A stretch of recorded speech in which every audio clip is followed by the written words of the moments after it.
T'aimes bien? Ouais, tu l'as payé combien? 15 €. Ah mais on dirait pas, il a l'air de bonne qualité en plus. Ouais. Je suis un peu obsessionnel. Je collectionne par exemple, là cet été, j'étais un peu fan de ce type de chaussures. Du coup, je l'ai en beige, en gris, en bleu. Marion et Jordan tiennent un blog de mode. Pour cela, ils ont besoin de beaucoup de vêtements qu'ils achètent presque tous les jours. Mais pas question de dépenser trop. Comment font-ils pour rester tendance sans se ruiner? Dans certaines boutiques, il y a des imitations et pour 10 fois moins cher. Et voilà, on se retrouve avec des chaussures à 80 € au lieu de 600 €. L'imitation est quasi parfaite. Dans son placard, Marion a encore mieux que des imitations. Une robe signée par un créateur haute couture à petit prix. Ça coûtait 150 € la robe au lieu de 1500 € les vrais Lanvin. 1500, voire 10 000, 20 000, celle des défilés. 150 €, on se dit « Ouais, super, c'est pas cher, je peux m'acheter du Lanvin, un de mes créateurs qui me fait le plus rêver pour pas cher. » Du rêve à un prix abordable, c'est possible. Depuis la collection Karl Lagerfeld pour le prêt-à-porter en 2004, les collaborations entre les grandes enseignes et les créateurs de haute couture se multiplient. Même la grande distribution s'y met en créant des collections au plus près de la tendance. C'est ce qu'on appelle le mastige, un marché de masse, mais de prestige. Comment créateurs renommés et grande distribution font-ils pour collaborer? Que vaut ce luxe à petit prix? Margot est une blogueuse spécialiste des tendances. Nous lui avons proposé de s'éloigner des boutiques pour aller découvrir les rayons d'un hypermarché.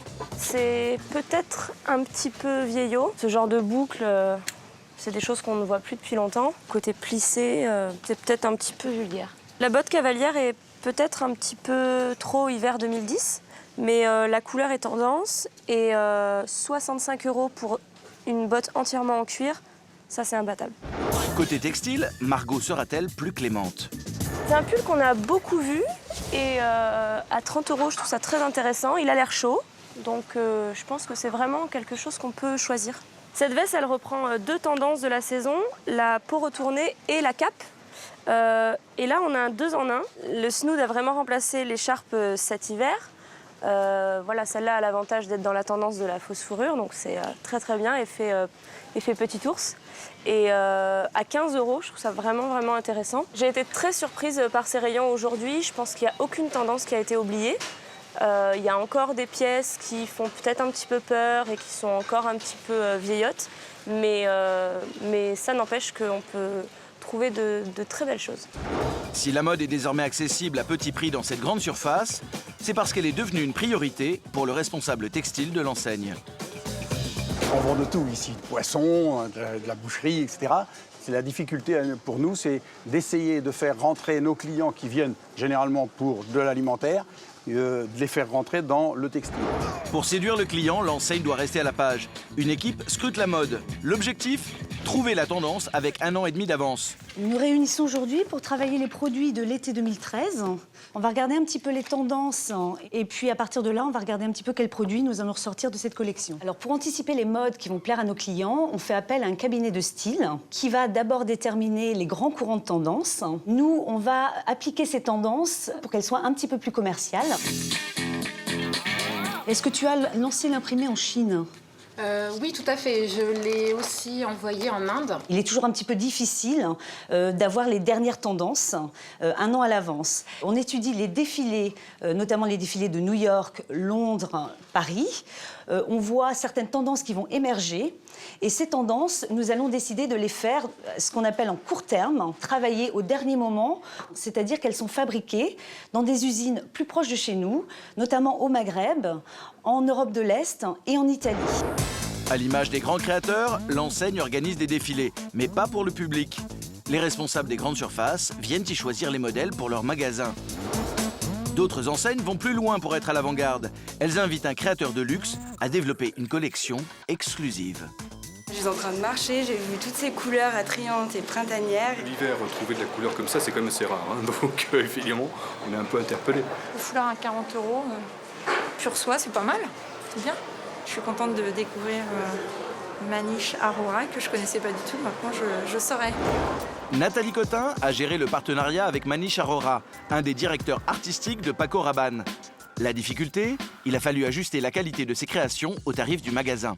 Évidemment, Manish, qui est habitué à travailler avec des matières beaucoup plus nobles, voulait travailler le satin de soie. Et on savait déjà, c'était une performance d'arriver à imprimer autant de couleurs sur une matière. En soie, on savait que jamais ça sortirait à des prix accessibles. La culotte, elle est à 10 € en polyamide élastane. Ce cardigan-là, Manish aurait voulu le faire en 100% cachemire, avec ses incrustations. On savait qu'à l'arrivée, ça sortirait beaucoup trop cher, que ça serait moins accessible pour notre cliente. Donc on a fait un compromis. On lui a proposé des qualités mélange cachemire-coton et on s'est arrêté sur cette qualité. Des matières moins nobles, une production de masse, en allant vers le grand public, les stylistes haute couture ne prennent-ils pas un risque? Thierry Cardot a conseillé les plus grands noms du luxe. Je pense que c'est important pour eux de mesurer le rêve qu'ils véhiculent toujours auprès du grand public. C'est de la communication qui coûte cher mais qui rapporte beaucoup, donc le coût est finalement relativement faible. Une belle opération pour le créateur indien. Sa collection s'est écoulée dans toute la France en quelques jours. Vous donnez la chance à tout le monde d'avoir une pièce de designer. Le prix de chaque produit est bien moindre que ce que l'on fait dans nos collections. Et ça, c'est aussi un challenge parce qu'il faut trouver le juste équilibre entre un bon produit et un prix abordable. Parce qu'il y a beaucoup de concurrence. Le designer de luxe a même décoré son salon avec les réalisations qu'il a faites pour la grande distribution. Ça, c'est mon cabas. J'habite à côté d'un marché et j'ai vu les gens avec ce type de cabas. Et j'ai voulu faire le mien, en France.